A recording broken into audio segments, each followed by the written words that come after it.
no ar. Poticast. Poticast é o podcast do Potiguar Notícias. Informação e entrevista de segunda a sexta no rádio, YouTube e plataformas digitais. Acesse potiguarnoticias.com.br.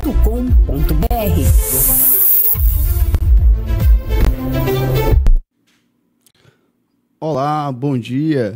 Meu nome é Iago Luiz e esse é o Poticast, o podcast do jornal Potiguar Notícias. A gente está disponível no YouTube, a gente também está disponível no Spotify e, claro, através das nossas rádios parceiras. O podcast do Potiguar Notícias é jornalismo, a informação de qualidade com entrevistas e assuntos atuais. Estamos no ar de segunda a sexta-feira, com transmissão ao vivo pelo YouTube e também nas emissoras de rádios parceiras. Cena TV, Web e TV de Macaíba. 105 FM de Ceará-Mirim. FM Liberdade de Felipe Guerra. Macaíba FM de Macaíba. FM Flores de Jaçanã. FM Executivo de Nísia Floresta. FM São Gonçalo de São Gonçalo do Amarante. Zona Norte FM da Zona Norte de Natal. Liberdade FM de Serra Corá. Asas da Esperança de Mossoró. Santa Cruz FM de Santa Cruz. Rádio Seridó FM de Carnaúba dos Dantas. Pontal FM de Bahia Formosa. Princesa FM de São Bento do Trairi. Curimataú FM de Nova Cruz. Voz Serriense FM de Serrinha dos Pintos. Emissora Cidade FM de Apodi. Rádio Goianinha Web. Rádio Educativa Goianinha. TV Rádio Goianinha Web. Rádio Extremoz FM. Rádio Saudade Web de Ceará-Mirim. Rádio Serrano FM de Lagoa Nova. Nova Litorânea. Operando sua programação 24 horas por dia via internet para todo o Brasil e para o mundo. Uma emissora com credibilidade e a marca Gerson Almeida, Nova Litorânea. Olá, bom dia mais uma vez, boa tarde, você que nos acompanha, boa noite, claro, você que nos acompanha, claro, em um outro horário, vale lembrar, esse podcast ele está disponível no YouTube, você pode assistir posteriormente, mas ele também está disponível no Spotify, você pode assistir a qualquer momento, você pode acompanhar, ouvir, escutar a qualquer momento, inclusive, você também pode nos acompanhar a partir das nossas rádios parceiras. Hoje a gente tem um artista visual aqui, um amigo muito querido, Rony Oliveira. Rony, bom dia, é um prazer ter você conosco. Bom dia para todo mundo. O prazer é meu e eu estou honrado com o convite. Então, hoje a gente vai ter uma entrevista bem bacana e tal, falando um pouco mais sobre a história de Rony, falando um pouco mais sobre as técnicas que ele usa para desenho. Inclusive, Rony, para iniciar a nossa entrevista, eu vou iniciar de forma, digamos assim, de forma recorrente aqui, né? A gente costuma sempre começar por essa pergunta: quem é Rony Oliveira? A melhor forma de definir é um artista potiguar, tá? O Rony Oliveira, no meu caso, sou eu. Prazer para todo mundo. Eu sou professor de arte, sou formado em licenciatura em artes visuais pela UFRN, me formei ali em 2014 e desde 2014 até então trabalho em escolas, principalmente da rede privada, e também venho desenvolvendo meu trabalho artístico em paralelo, tá? Também desenvolvi um processo de aulas de desenho ao longo desses anos, mas hoje sou principalmente professor da rede privada e também artista, tentando desenvolver as técnicas, desenvolver meu trabalho e comercializar ele em algumas feiras, alguns eventos, e partindo desse processo. Claro, Rony, vamos começar, né, tentando entender um pouco mais sobre como que surgiu essa vontade, esse amor pelo desenho. De onde que surgiu essa paixão, digamos assim, Rony? Nesse processo, ele começou desde a infância, como a maioria dos artistas, né? Todos os artistas, basicamente, desenvolvem, apresentam essas habilidades, esses interesses, essas aptidões desde a infância. Mas, no meu caso, ali de uma forma muito ingênua, muito amadora, de fato. Comecei a desenhar, gostava, passava muito tempo desenhando em casa. E esse processo de gostar de desenhar fez com que eu fosse desenvolvendo cada vez mais a minha percepção, formas, dimensões, distâncias, de posições diferentes dos objetos. E eu, a partir do processo de desenho de observação, né, observava muito imagens, figurinhas de chicletes que tinha antigamente, as figurinhas de chiclete. Eu conseguia olhar para aquela figurinha e tentava dimensionar maior na folha do caderno e desenhava muito nos cadernos, meus cadernos de escola. As últimas folhas dos cadernos era principalmente com desenho que eu fazia, baseado nessas figurinhas. Então, esse processo ele foi muito baseado nos meus interesses de criança. Então, Dragon Ball, personagens da Marvel, personagens de X-Men. Então, o que aparecesse naquelas figurinhas de chiclete, por exemplo, eu nem comprava o chiclete, só pedia para os meus amigos me passarem a figurinha. E ali eu ia fazendo no caderno, ia desenhando. E esse interesse do desenho me acompanha desde a infância. Então, fui crescendo, esse interesse continuou aparecendo. Ali na adolescência deu uma queda, porque é normal dar essa queda, mas eu continuei produzindo. E sempre fazendo aquela questão dos trabalhos de arte, né? Trabalho de arte na escola, quem desenha é o mais requisitado. Então, tudo que precisava de desenho, bora pedir para a Rony fazer. Então, mesmo na adolescência, por mais que eu tivesse parado um pouco de desenhar baseado nos chicletes, por exemplo, mas trabalho de escola, então sempre eu estava fazendo alguma coisa. Então, um trabalho mais elaborado, feira de ciências, por exemplo. Bota a Rony para fazer o cartaz com a cara de alguém. Então, eu ia lá e desenhava. Nesse processo, a gente vai e é usado, né? A gente vai sendo usado pelo meio, ou na escola, ou sozinho em casa, a gente vai desenvolvendo. E quando chegou a necessidade de eu escolher, basicamente, o que eu iria fazer da minha vida, eu gostava de muita coisa. Eu gostava de matemática na escola, eu gostava de geografia, eu gostava de história, eu gostava de biologia, eu gostava de arte. Mas eu resolvi pensar, olha, eu vou ter que escolher um rumo para a minha vida e eu não sei exatamente o que eu vou gostar, mas eu sei que eu gosto do desenho. E uns 3 meses antes de começar a inscrição do vestibular, né, eu fiz ainda o vestibular, me apresentaram o curso de artes visuais. E aí, lendo o que o curso oferecia, eu olhei principalmente para as disciplinas. Eu nem olhei para as possibilidades de futuro, eu fui pelas disciplinas. Aí vi desenho, pintura, que era justamente aquilo que eu sempre quis fazer, porque apesar de eu gostar de desenhar, quando eu era menor, eu nunca tive aquela possibilidade de fazer curso. Sabe, morava em cidade de interior, então era mais complicado. E eu disse, não, agora eu vou conseguir fazer, vou pelo menos trabalhar com uma coisa que eu gosto, que é o desenho, e vou ter a possibilidade de crescer nisso. E aí escolhi artes visuais para poder ingressar na UFRN. Fiz ali em 2010 o vestibular, em 2011 entrando na universidade. Rony Rony, me corrija se eu estiver errado, mas Rony também cria aqui do Presidente Roosevelt, aqui de Parnamirim, né? Uma escola que revelou talentos. A gente tem alguns outros nomes que surgiram aí, nomes que surgiram para música, nomes que surgiram para atuação, inclusive. A gente tem o próprio Thiago Dionísio, que já esteve aqui conosco também. E, claro, você, Rony, um artista que, sinceramente, eu sou fã. Então, até por isso, me desculpem se a entrevista foi um pouco por esse lado também. Rony, qual é a técnica hoje que você mais utiliza? Basicamente, hoje eu estou mesclando técnicas. No processo ali, pegando um pouco da minha infância, no processo de infância, eu desenvolvi mais o desenho com lápis grafite, mas de uma forma, como eu te disse, muito amadora.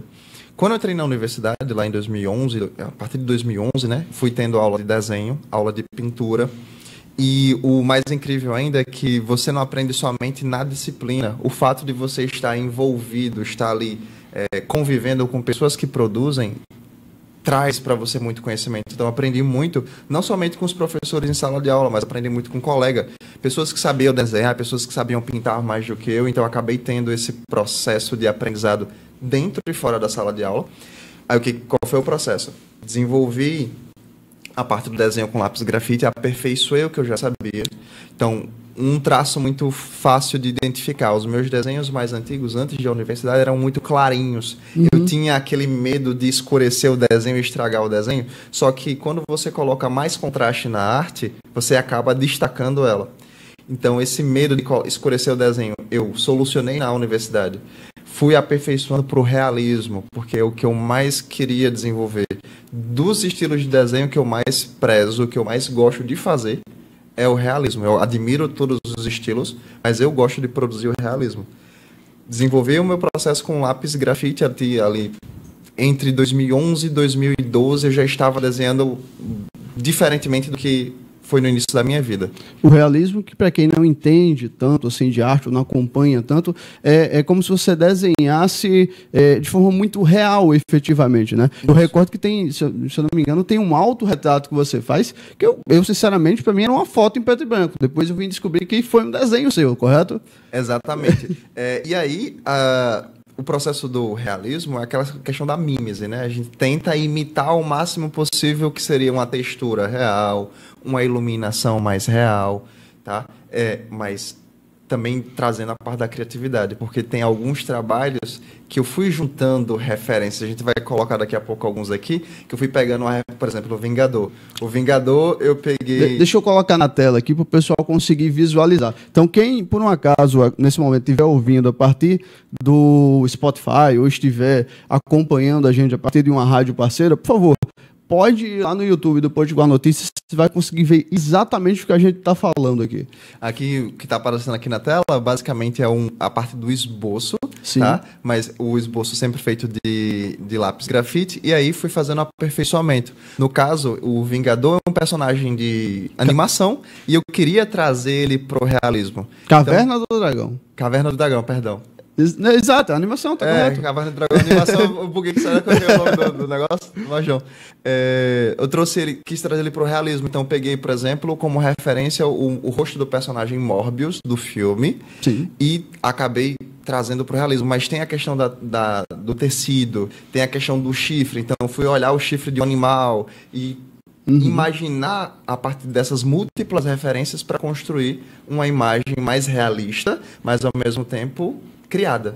Então, é esse processo. Eu consigo pegar essa questão da mímese, eu pego diferentes referências e mesclo essa mímese para compor um personagem novo, sabe? Não é só pegar a foto, é você interpretar aquilo e você conseguir manipular para juntar. É como se fosse um Photoshop, sim, só que sem a máquina, sendo na parte do desenvolvimento visual mesmo. Você vai buscando referências de universos, às vezes, diferentes, mas para conseguir criar uma correlação entre eles. Inclusive, diga-se de passagem, um fato curioso, o Vingador é um personagem que ele voa num cavalo, mas as asas são dele. É fantástico, é um universo fantástico. E até hoje não descobrimos como acaba Caverna do Dragão, salvo por uma tentativa de um comercial que teve depois.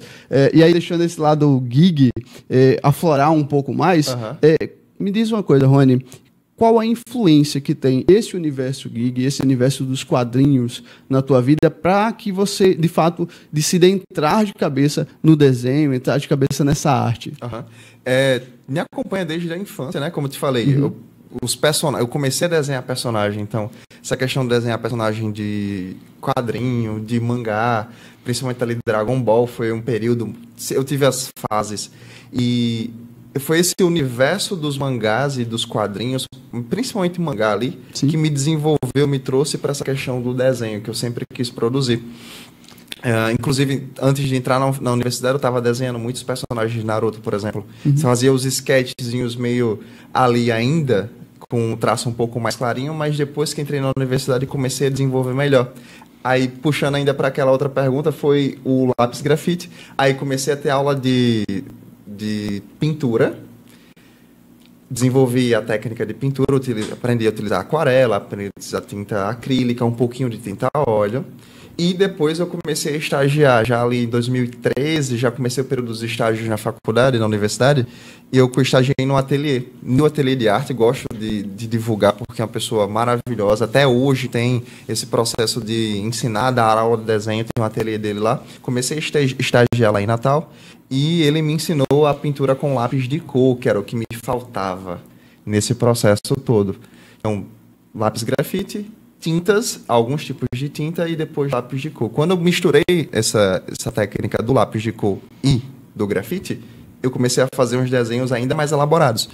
E aí, ao sair da universidade, já entrando assim no mundo do trabalho mesmo, com 2015, aproximadamente 2016, comecei a explorar aqui e acolá alguns desenhos com caneta, mas de forma muito experimental. Caneta que você fala? Caneta esferográfica. Esferográfica. Caneta esferográfica.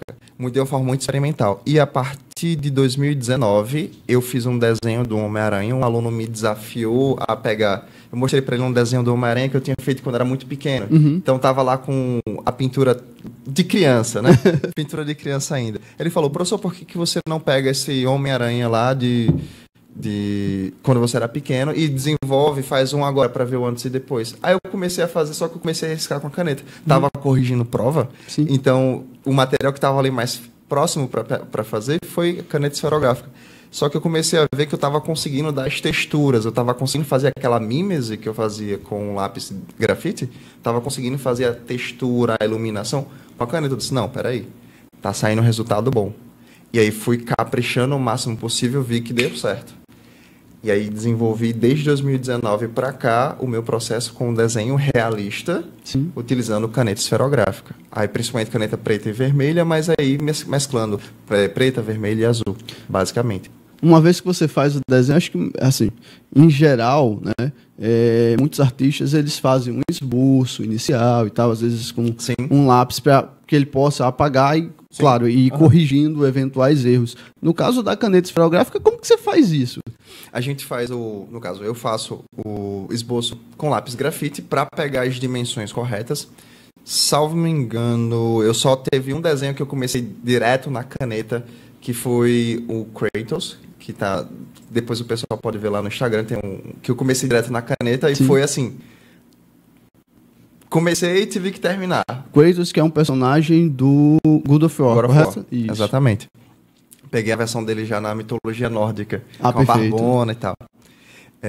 Mas inicialmente eu sempre gosto de fazer o esboço com lápis grafite, porque caneta é isso, você não pode errar. É mais difícil e ao mesmo tempo eu fico me culpando, por que eu gosto tanto, mas para mim interessante, é desafiador, tá? Então, começou a fazer, se eu errar, no máximo tem como dar uma disfarçada, mas por isso que tem que fazer com mais paciência. Então, o contraste que a caneta preta me possibilita nunca vai chegar, no caso, o grafite nunca vai chegar naquele mesmo contraste. Então, eu gosto muito da caneta, por isso ela deixa o desenho com um contraste mais intenso. O vermelho, as cores da caneta são mais intensas do que um lápis de cor, por exemplo. Então, tudo isso acaba deixando a arte um pouco mais destacada, sabe?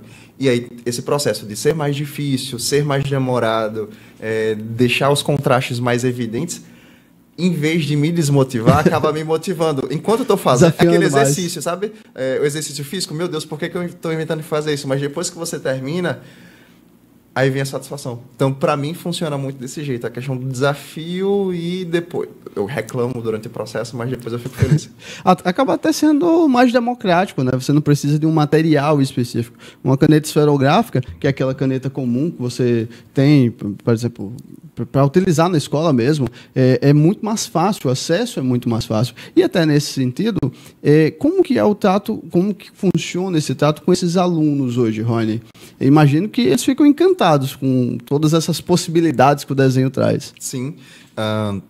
Em sala de aula, dentro agora trazendo a perspectiva para o Rony professor, tá? Professor de arte.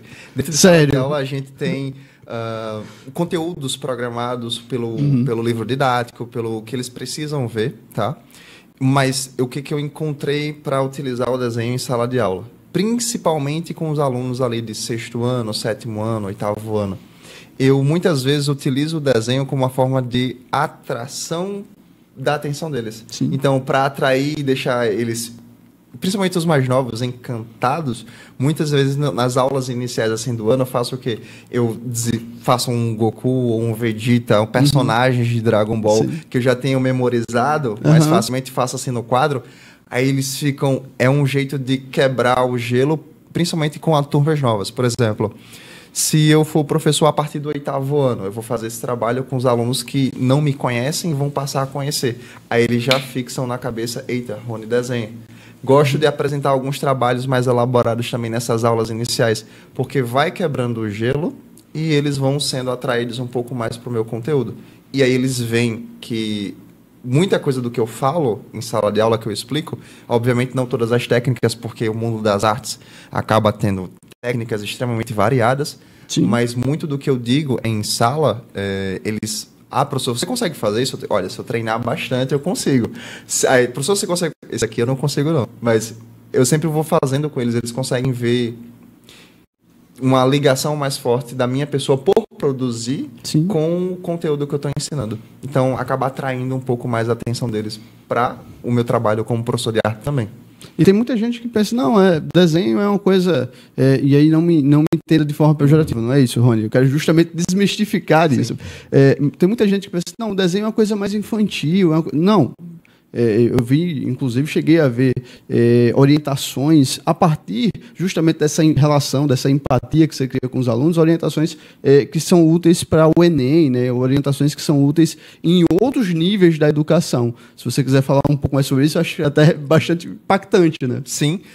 Quando a gente para falar não somente do desenho, mas da arte como um todo, tá? Ela vai ser extremamente importante porque, sim, são manifestações, são formas de manifestações do pensamento humano. Ela perpassa por todas as épocas, por todas as civilizações e está aqui com a gente até hoje. Então, por exemplo, vou pegar o exemplo do desenho, tá? Sim. O desenho, ele é necessário, ele é absurdamente necessário, ou como meio final, ou como parte do processo. Rony, traduz para mim, não estou entendendo o que você está falando.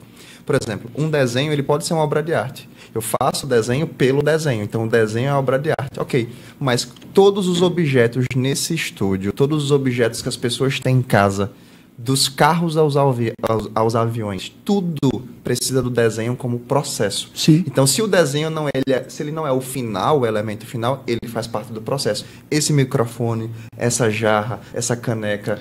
Tudo aqui foi desenhado, né? Antes de ser produzido. Isso. Tudo que é manifestar, até um prédio. Sim, a gente vai parar para pensar, um prédio, para você ter aquela construção, teve que ser desenhada antes. Então, o desenho, ele está envolvido. Não somente o desenho, gente, mas qualquer outra produção artística. Então, por exemplo, conceito de iluminação, que a gente trabalha num estúdio como esse, se trabalhou antes. Onde? Antes. Nas artes. Nas artes, e depois vai passando para a iluminação, foi passando para outros processos. Então, tudo isso, conhecimento relacionado aos sons, à música, hoje em dia é utilizado também como material específico aqui para a gente ter o nosso áudio sendo propagado. Então, as artes, elas podem estar como meio final, mas elas também podem estar perpassadas assim, dentro do processo das coisas. E aí, enxergar tudo isso é a minha função também dentro da sala de aula. E quando a gente pega, por exemplo, as situações do Enem, a gente vê, por exemplo, questões de história, de geografia, que são outros conteúdos, português, que são outros conteúdos, mas sempre ali, contexto motivador relacionado à arte. É uma música, é uma pintura, é uma escultura, são sempre elementos que estão ali perpassando um para o outro. Então, eu costumo dizer que a arte é bem intrometida. Onde qualquer tema, qualquer assunto que estiver envolvendo assim no mundo, que estiver sendo feito no mundo, vai ter um artista produzindo arte baseado naquilo, que tenha relação com aquilo. Você estava falando sobre o processo, né, de projetar coisas a partir do desenho. Eu recordo que a gente tem, inclusive, um vídeo de um carro, um desenho de um carro que você fez, que eu acho fantástico. Imagino que essa galera que curte Need for Speed, por exemplo, ou Velozes e Furiosos, que é uma trilha de filmes quase que infidáveis, possa acompanhar. Como que é essa técnica, Rony? Aqui foi uma técnica mista.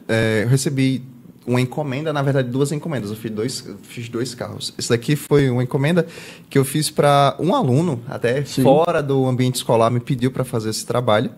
E eu fiz uma técnica mista baseada com lápis grafite e caneta esferográfica. Então, em alguns pontos, a maior parte dos pontos eu fiz com lápis grafite e eu coloquei alguns detalhes para ficar com a cor mais viva, com caneta esferográfica, passei ali uma caneta posca para dar uns brilhos e aproveitei para fazer o Reels.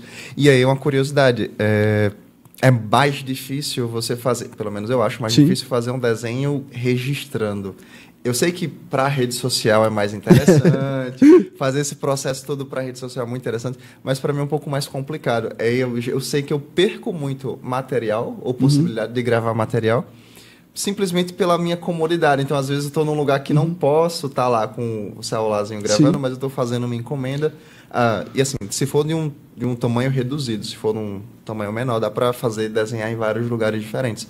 Se for uma encomenda maior, Então tem que ser só no meu estúdio em casa mesmo para poder fazer. Você falou em relação à questão da iluminação e eu recordo de um desenho seu, acho que esse a gente não vai ter aqui para mostrar, mas que me chamou a atenção porque você mencionou, explicando sobre esse desenho, a técnica que você fez. E aí, dentro do processo de desenhar, você deixa a parte em branco como sendo do próprio papel. E isso me chamou bastante atenção. Exatamente. Como a caneta ela não tem essa possibilidade de você apagar, então todos os brancos ou clarinhos são branco do papel. Eu tenho que pensar onde eu não vou riscar. É o sentido contrário da coisa. Então a caneta ela acaba sendo mais desafiadora por isso, porque eu tenho que pensar onde vão ficar os claros, onde vão ficar os brilhos, onde vão ficar os escuros, e eu não posso riscar de jeito nenhum, porque riscando, aí você perde um processo de, sei lá, 50 horas, dependendo do desenho. Eu tenho um desenho de 50 horas, eu tenho um desenho de 80 horas, eu tenho um desenho que eu demorei alguns meses. Inclusive, tem um lobo aí que eu demorei alguns meses para fazer. Eu acho que a gente tem imagem desse lobo. Ele foi um trabalho... Aqui. Esse daí. O nome da obra é Alcateia, porque não tem só um lobo, dá para ver a representação de vários lobos aí. Sim. Ele é em tamanho A3, então seria o dobro de uma folha A4, o dobro de uma folha de papel ofício. Né? É incrível o grau de realismo, né? Parece uma foto em preto e branco, digamos. E eu fiquei particularmente orgulhoso porque eu consegui finalizar essa obra. Eu comecei a fazer ela, fiquei empolgadão, aí depois fui começando a pensar, meu Deus, por que eu fiz isso? Só que, dando esses espaçamentos, valeu a pena, valeu muito a pena o processo. Era uma obra que eu queria fazer, porque o lobo, Rony, porque na minha concepção é um dos meus animais. Não tem aqui, basicamente, essa espécie específica de lobo, mas a organização biológica deles, a questão da alcateia, às vezes do lobo, para mim, remete a muito significado. Principalmente essa questão da alcateia, aquela coisa da família ser mais forte junto, de você estar protegido dentro da família. Então, eu gosto muito da figura do animal, lobo, e também do significado da alcateia. Por isso que eu resolvi fazer e não estar num tamanho, numa dimensão um pouco maior. Acompanhando, Rony, uma outra entrevista que você deu, eu vi você falar sobre o amor, o apreço que você tem também pelo gênero dos filmes de terror, né, como um todo. Mas eu queria justamente entender como que esse processo de desenhar essas figuras, digamos assim, às vezes desafiadoras, né, e até muito impactantes, ela se dá nessa técnica, né, da caneta esferográfica. Vamos lá. Eu parto do princípio daquilo que eu te disse. Às vezes, quando o negócio é mais difícil, eu me empolgo mais para fazer do que se fosse algo, entre aspas, fácil. Então, eu gosto dessa linguagem do terror, eu gosto bastante. E eu comecei a perceber que eu gostava de desenhar muito mais figuras disformes ou irregulares do que um rostinho regular, bonitinho. Então, por exemplo, um Freddy Krueger da vida vai ter muito mais detalhezinhos para colocar no rosto dele do que uma pessoa com um rostinho bonitinho. Um monstro ou um bicho todo peludo vai ser mais difícil, vai ser mais trabalhoso. E eu acho que por gostar da linguagem do terror e ter essas figuras com elementos muito difíceis ou diferentes nas feições, acaba me empolgando mais por fazer. Então, tem um desenho que não está aqui com vocês, mas tem uma vampira que ela tá com o rosto lá bonitinho, na referência original dela, tinha um rosto bonitinho, mas eu imaginei uma outra iluminação, coloquei sangue, ou seja, eu fui dificultando a coisa. Sim. Então, eu gosto do sentido de conseguir fazer uma textura que é mais difícil do que a convencional. Então, essa questão da dificuldade acaba me incentivando. Eu acabo me empolgando mais a fazer um negócio um pouco mais difícil na textura do que um pouco mais regular. Não é só sobre replicar aquilo que você está vendo, mas é de acrescentar algo seu, né? Algo que seja um traço... A gente interpreta a informação e essa interpretação ela é passada por meio do desenho. Então, por exemplo, o lobo, mais em específico essa vampira, ou por exemplo, o Vingador, que eu tive que pegar múltiplas referências para poder construir, compor aquilo, são os trabalhos que normalmente me deixam mais feliz ou contente de realizar, porque eu vou montando, vou imaginando a coisa, eu imagino e eu consigo materializar. Então, quando eu consigo fazer isso, botar no papel o que está na minha mente, quando o processo se concretiza para mim. E esse era o objetivo que eu tinha quando eu era criança, quando eu era menor. Sim. Então, a minha felicidade enquanto artista hoje também pela técnica, tem muita coisa que eu preciso desenvolver, que eu preciso melhorar. Eu entendo que tem muita coisa que eu preciso me aperfeiçoar ainda, não somente dentro do realismo, mas em outras manifestações artísticas também que eu tenho vontade. Mas eu fico feliz porque pelo menos o Rony, criança, conseguiu chegar onde ele imaginaria que poderia chegar. Mas tem muita coisa ainda que eu tenho que desenvolver. Não, a gente vê no seu rosto a felicidade, a empolgação com essas obras de arte. São verdadeiras obras de arte. E até para trazer algo um pouco mais fofinho e sair um pouco desse clima mais pesado do terror, a gente tem um desenho de um Pikachu que você fez. Pikachu, que é um Pokémon, né?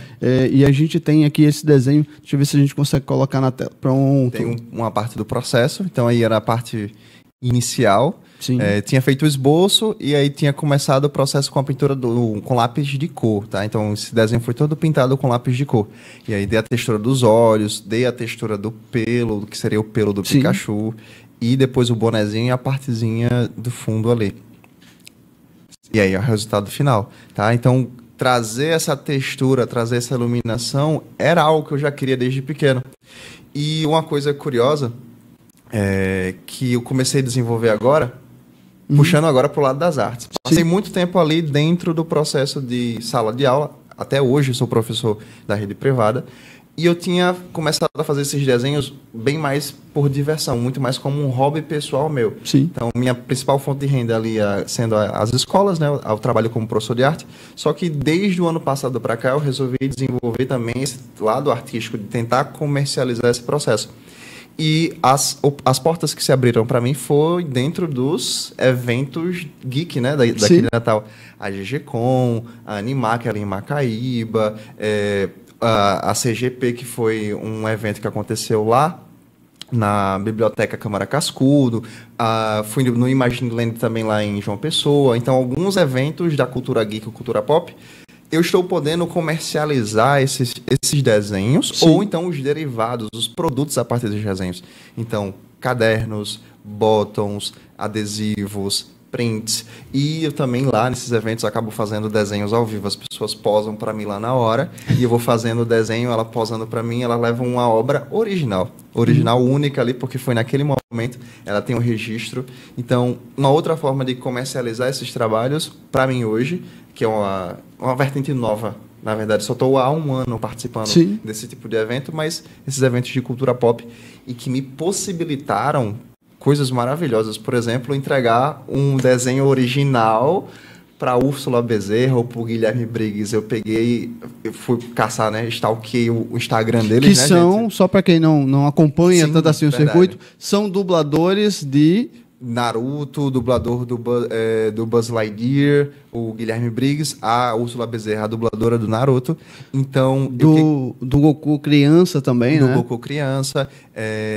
Eram pessoas que eu admiro o trabalho, são pessoas que eu admiro o trabalho, e eu peguei, fui olhar o Instagram deles, peguei fotos deles pequenos e caracterizei eles como os personagens que eles viriam a dublar na vida adulta. Então, peguei a Úrsula Bezerra, vesti ela de Naruto, e aí pra mim tem um significado especial, ainda mais pelo processo que ela tá passando agora. Ela tá se recuperando de uma doença, e aí era o meu voto, porque o personagem Naruto é aquele que nunca desiste. Exato. Então, eu queria mostrar para ela, não desista, e estou torcendo por você. Então, a minha foto é a minha forma de desejar melhoras. Então, caracterizei ela lá com caneta esferográfica, fiz um desenho tamanho reduzido por causa do tempo que eu tinha, mas consegui entregar em mãos. Eu fiquei muito feliz. Isso porque o evento GGCon me possibilitou isso. Eu não teria como encontrar ela em outro lugar. E o Guilherme Briggs, eu também peguei ele o Buzz Lightyear, peguei a versão dele pequenininha lá, uma foto dele pequeno, e caracterizei ele como Buzz Lightyear,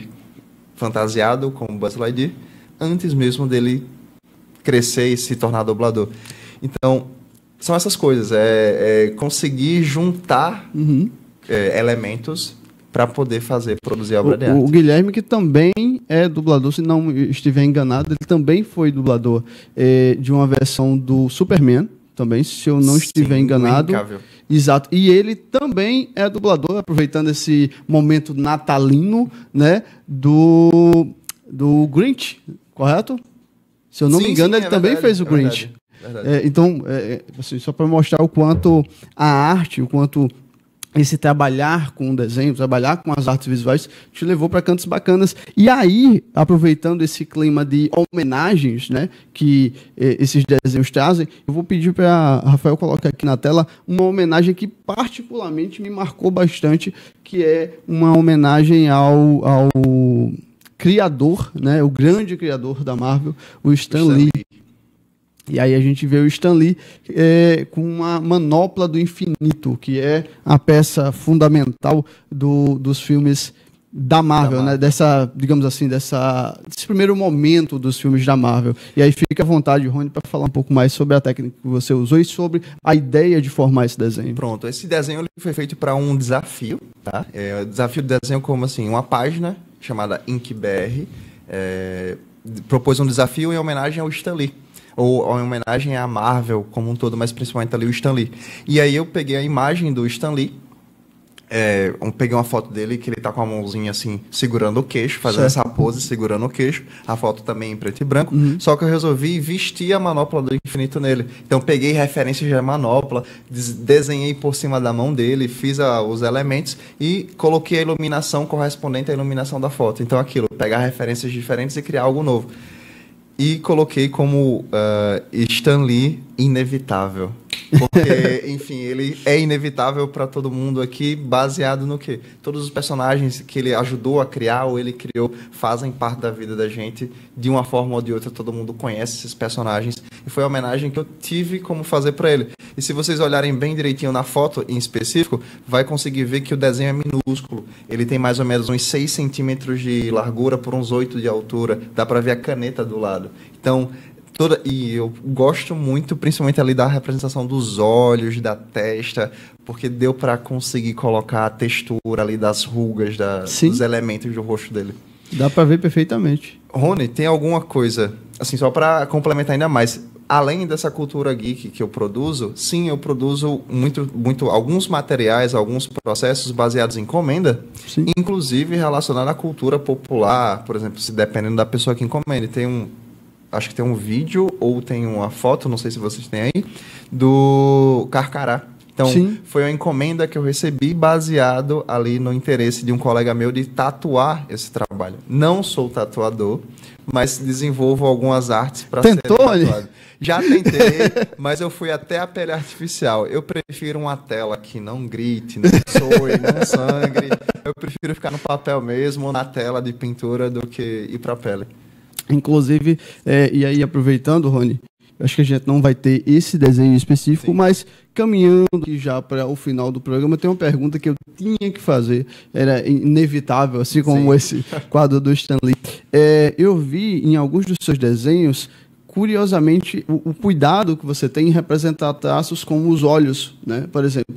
E representar olhos e mãos são traços extremamente difíceis hoje, quando a gente pensa em inteligências artificiais. Elas têm uma dificuldade muito grande quanto a isso.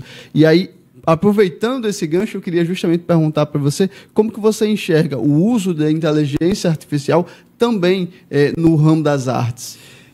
Esse é o grande dilema, é o grande ponto, é a grande coisa que a gente está tendo ali nos últimos dias, nos últimos anos, na verdade, assim, mais do ano passado para cá. Tem um movimento de vários artistas, tem artistas que vão falar contra, tem alguns artistas que vão falar a favor. Eu acredito que o que está acontecendo hoje, e é um ponto bem conceitual, tá? Eu acredito que o que está acontecendo hoje é semelhante com o que aconteceu no século XIX. Para vocês poderem se situar, gente. No século XIX, em 1826, 27 mais ou menos, 26, surgiu a primeira fotografia. E criou-se uma espécie de pânico no mundo das artes. Eita, agora surgiu uma máquina que consegue fazer o trabalho de mímese, de cópia da realidade, muito mais rápido do que um pintor. Será que a pintura vai acabar? foi esse o dilema que aconteceu naquela época. Então, vários artistas resolveram se afastar do que uma câmera fotográfica poderia fazer, aí surge o impressionismo, e aí tem todo o desdobramento na arte a partir disso. O que a gente está vendo hoje aqui, a meu ver, tá? Sim. E é uma visão muito limitada, porque eu estou dentro desse recorte histórico. Sim. O que eu posso imaginar é que o que está acontecendo hoje é semelhante ao que aconteceu com o surgimento da fotografia. Surgiu a inteligência artificial, ela não vai desaparecer, ela não vai deixar de ser utilizada. Ela vai ser utilizada, sim. Se não por artistas, por outras pessoas. Isso vai impactar o trabalho dos artistas? Sim, vai. Tem uma questão dos direitos autorais. E aí, regulamentar isso vai ser extremamente necessário. Eu, Rony, sou... como é que eu posso dizer para vocês? É porque é muito forte dizer sou contra a favor. Tá. Mas eu prefiro a arte feita por seres humanos. E eu vou dizer para vocês por quê. Porque o ser humano, ele tem a sensibilidade. Nós não somos somente a minha visão, tá? Sim. Nós não somos só o físico, nós não somos só o cognitivo. Existe a dimensão emocional e, a meu ver, uma crença particular minha, a espiritual também. Então, na arte, na minha concepção de arte, a gente reúne todos esses espectros. E uma máquina jamais terá todos esses espectros. Ele pode imitar uma coisa, mas a arte, de fato, a essência da arte, na minha concepção, vem do espírito do ser humano. Dessa questão da sensibilidade de eu querer homenagear, por exemplo, uma dubladora que fez parte da minha vida, e uma máquina ela não vai ter essa sensibilidade. Então, eu acredito que a inteligência artificial ela vai ser utilizada, alguns artistas vão utilizá-la ou não como ferramenta, tal qual a fotografia é. Por exemplo, hoje eu posso usar várias fotografias para compor uma coisa que eu pensei. Eu uso a fotografia como ferramenta, mas a essência da arte é do espírito. Perfeito. Acho que a gente não poderia encerrar melhor. Rony, eu agradeço a tua presença aqui. E, claro, quem quiser acompanhar um pouco mais sobre o teu trabalho, quem quiser comprar essas artes, adquirir essas artes de alguma forma, fazer encomendas, ter aulas de desenho também é uma possibilidade. Sim. Como que faz, Rony? É só entrar em contato comigo pelo Instagram, Rony_Oliveira com 2 S, RONY_Oliveira, e coloca 2 S. Oliveira, tá? Pode falar comigo pelo Instagram. Lá tem um link também direto para o WhatsApp. Então, encomendas, aulas particulares, que minha agenda é um pouco mais limitada. Hoje em dia eu não consigo ter um curso mais alongado, mas aulas particulares já é para encaixar aqui e acolá. E, principalmente, participando dos eventos, né? Então, eu estou aqui em alguns eventos de cultura geek e pop.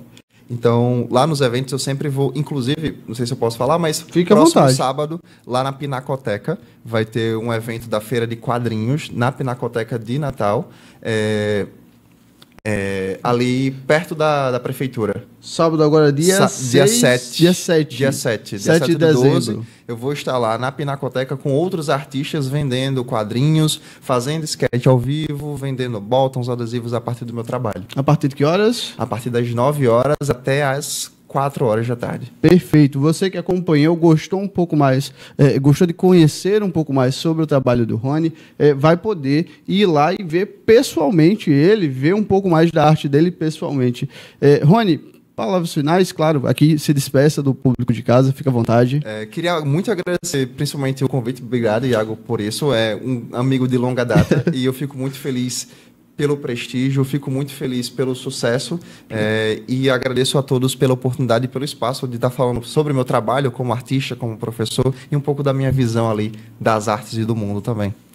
E essa foi mais uma edição do podcast, o podcast do jornal Potiguar Notícias. Você que veio até aqui, que participou dessa entrevista com a gente, não deixe de deixar o seu comentário, curta, compartilhe o vídeo e, claro, se inscreva no canal se você ainda não é inscrito. Por aqui eu me despeço, foi um prazer, até a próxima. Poticast. Poticast é o podcast do Potiguar Notícias. Informação e entrevista de segunda a sexta no rádio, YouTube e plataformas digitais. Acesse potiguarnoticias.com.br.